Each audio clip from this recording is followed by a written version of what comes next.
Hello, I wanted to share with you how I use my Filofax Mini planner for those of you who are interested. And I am currently using the Filofax Topaz model. And this particular planner stays home for the most part unless we go on a trip or something like that. And so I don't have anything up here that I need outside of the house, like loyalty cards or wallet type things. It's just at home, so it's pretty simple setup. The first part of my system, everything rotates around, is my monthly calendar page.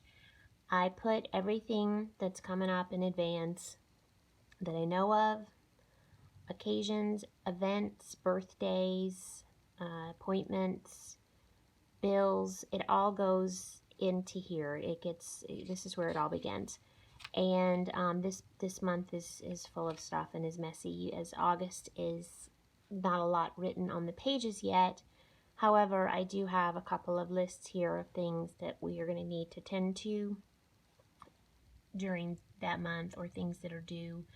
I will put sticky notes out on other months as far in advance as necessary if I have lists building for a month of things like that. So that is the first part of the section. From here, every week I sit down and fill out for the coming week. So on a Monday or maybe even a Sunday, I'll start filling in the upcoming week. As you can see, this week of August 6th, we haven't got there yet, so there is nothing filled in except for this new notation that I've been doing for a while now. I like to go through each week of the month and put weeks 1 through 4 for that month to help me stay on track and not get lost in the time of the month. If I'm procrastinating on doing some things that need to be taken care of, it just helps me stay on track. The other way I use my weekly sheets is about every 3-4 weeks I will pull out the previous weeks and I will put in upcoming weeks. So I would say I probably keep about 4 to 6 weeks in advance in here at a time. That's it. It's just current stuff. The next section is this little sticky note. It's not pretty, but it's effective. It helps me out.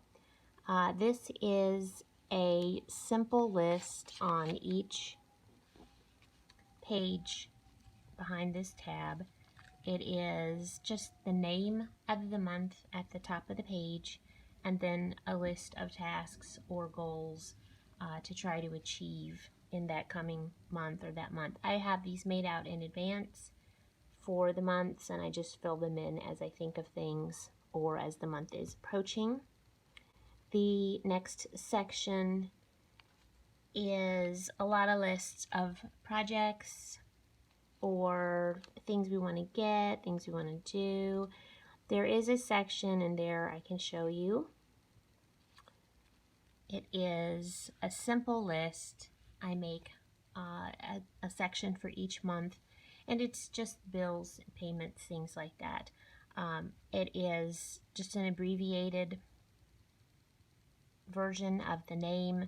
If I don't know the date that it's due, I will write that on there as well, but I know all of these mostly by heart. But this list serves to remind me to, if it's not on auto pay, to go pay it, obviously, and if it is on auto pay, to force me to go look at the bill and the payment, make sure the payment was made. Sometimes there are website glitches. Also to just look at the bill and make sure that there haven't been any charges in error or any increases in the billing amounts. Sometimes the internet bill, they hike it up $5 and somehow you missed the notice that was going to happen. So things like that. This is through August, which obviously we haven't got to yet, so these are all need to be paid. And then I will just go through and put the next few months on the back of the page. So it's just a simple note sheet. It works for me. It serves the purpose. The next page is the basically the annual version of that. It is just what month one of the recurring charges is going to be due and the approximate amount of that, and that's just to help stay on track with that throughout the year. This doesn't get rewritten very often. I did rewrite one this year because we have taken out quite a few annual recurring payments, and I had so many things crossed out on the page, it was pretty messy. So I made a fresh sheet, and I won't rewrite this again until we have reduced more of these payments. If we add a recurring charge at this point, I would just squeeze it in somewhere on the page for now. So that is 2 really helpful sheets in my mini.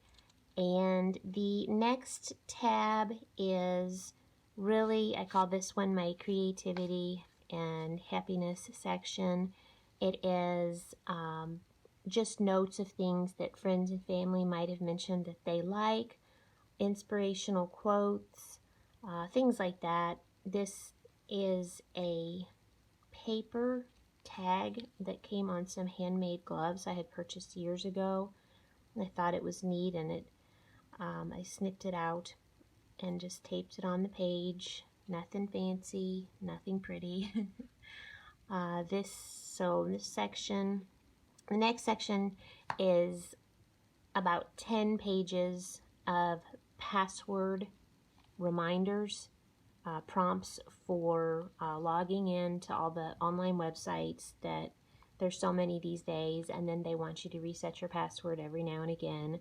So that gets to be out of control. So I routinely, right away, go into the page that has that account on it, and I write down the new password reminder, or if I have to set up a new account, I do that right away, so it's always in there. And that's really, really helpful no matter what planner you're using. If you have one at work or home, you can do that same similar setup.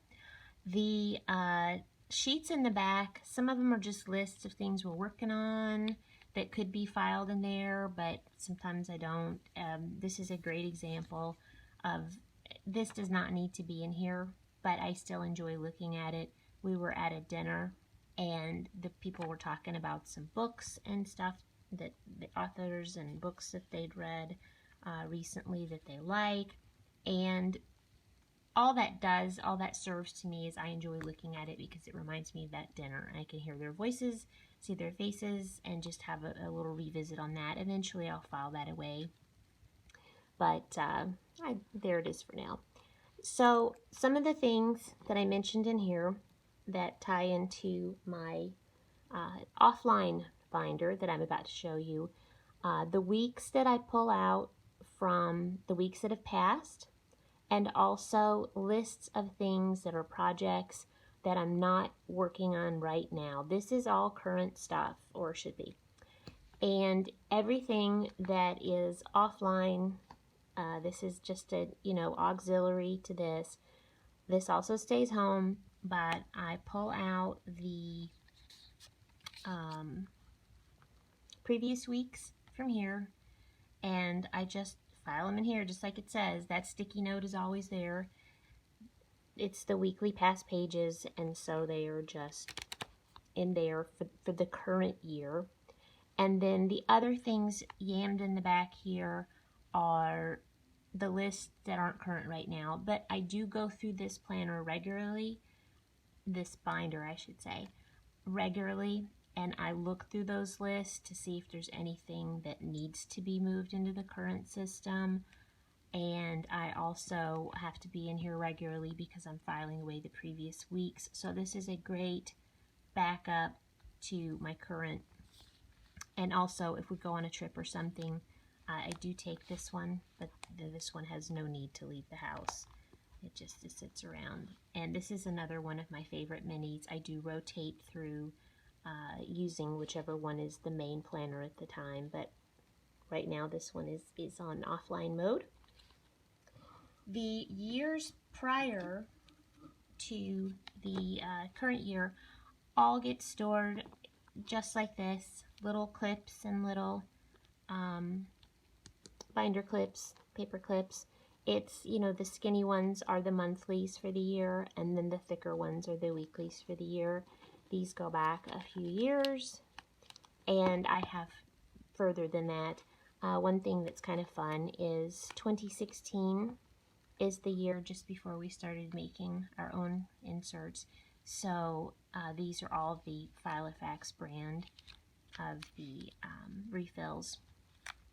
So that's a simple storage system for those. And the other things I'd like to show you that are essential to my mini system is this is a 0.3 fine, super fine pen. This is a high-tech C, and I can't tell you how much more you can squeeze in writing, like on those little monthly pages that the space is really small, and you can just get so much more written in with these tiny 3-point pens. So this is the black one that I use all of the time, and then I have a color set that I can do the color-coded stuff in. But this is really helpful if you have a pocket, or even in a larger planner if you need to write a lot and you can stand to use a fine point. I know some people can't. This is like a razor on the page, but it is amazing. And the other thing I bought that has been really helpful, and I have had this for probably about 6 years now, it is a Pentel brand. I don't think you can see it right there. It is a multicolor dry highlighter pencil. This is great for any kind of paper that you're using if you like to use a highlighter. A lot of colors in here, and I highly recommend something like that if you like to do a lot of highlighting. So basically that is it. It's my mini system and the tools that help it all come together. And I look forward to any questions or comments that you might have. Thank you so much for watching. Have a great day.